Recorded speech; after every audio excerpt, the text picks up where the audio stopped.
When communism fell, instead of melting down the statues like the communists did, they moved them to Memento Park as a reminder of the oppression in communism.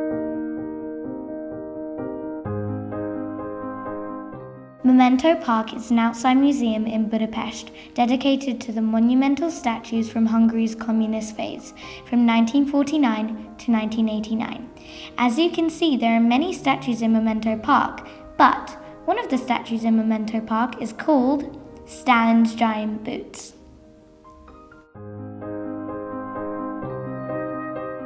The statue is significant. It's because the Hungarians revolted against the communist regime and pulled down the huge statue, leaving only his giant boots behind.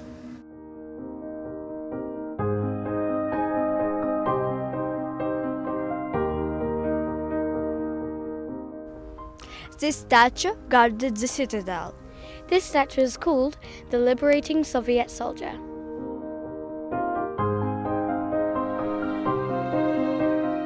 This is the hand of Stalin statue.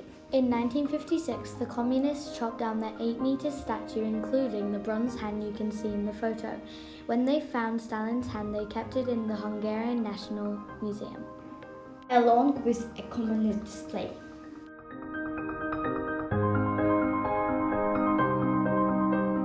The citadel is a fortification. It was used for military purposes. In 1956, the Soviet troops used it for a military base.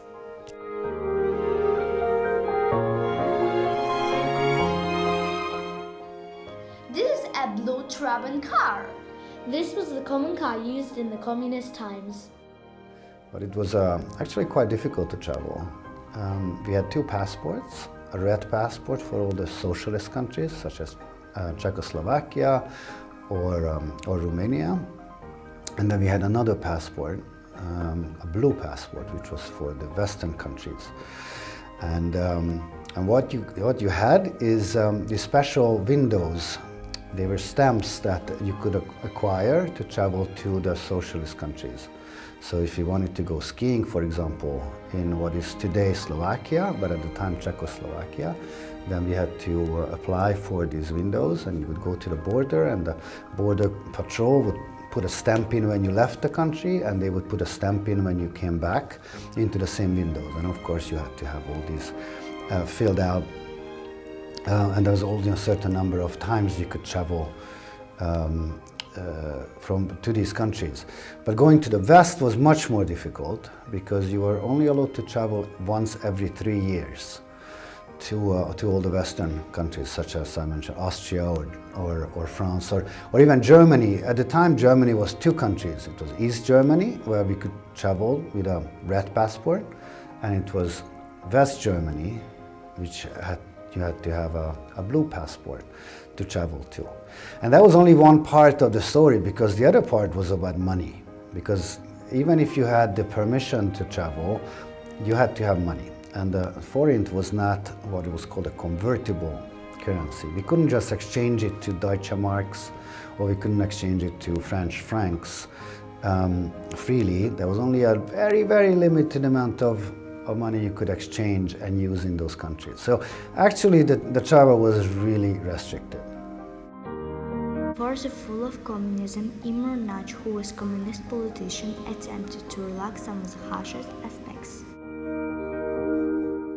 Later in 1956, he became the leader of the Hungarian Revolution of 1956 to include more anti-communist politicians. He dissolved the communist secret police and promised democratic reforms. But 2 years later, he was sentenced to death and executed. 20,000 Hungarians marched over the chain bridge to stop communism. People were so desperate for this to happen.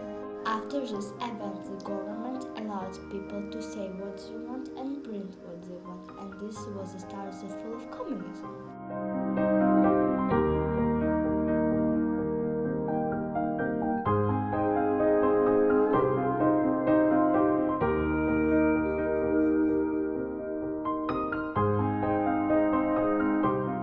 Hungarian parliament, one of the largest and most highly decorated in the world. which has been decorative rather than being functional, meeting just 4 times a year. In 1990 August, Hungarians held the first democratically free parliamentary election.